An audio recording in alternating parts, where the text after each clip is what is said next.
లేత కొబ్బరి బొండంలో లవణాలు ఎక్కువగా ఉండడం వలన కాస్త సాల్టీగా అనిపిస్తుంది. అదే కొంచెం కొబ్బరి ఉన్నదనుకోండి, అది స్వీట్గా ఉంటుంది. ఎందుకంటే కార్బోహైడ్రేట్స్ యాడ్ అవుతాయి కాబట్టి.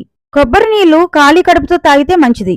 భోజనం చేసిన 2 లేదా 3 గంటల తర్వాత తీసుకోవడం వల్ల పోషకాల శోషణం మెరుగుపడుతుంది.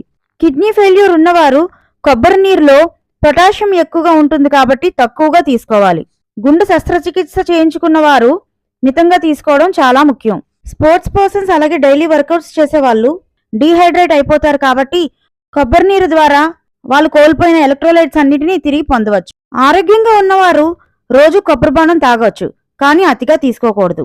ఇన్స్టెంట్ ఎనర్జీ కావాలి అనుకున్నవారు కొబ్బరి నీరును మాత్రమే తాగాలి. వెంటనే రక్తంలో కలిసి ఇన్స్టెంట్ ఎనర్జీని ఇస్తుంది. కొబ్బరి నీరును తాగిన వెంటనే అందులో ఉన్న కొబ్బరిని కూడా తిన్నారనుకోండి, కొబ్బరితో పాటు కొబ్బరి నీరు కూడా మిక్స్ అయ్యి డైజెషన్ అయిన 2 hours తర్వాత రక్తంలో కలిసి ఎనర్జీ వస్తుంది.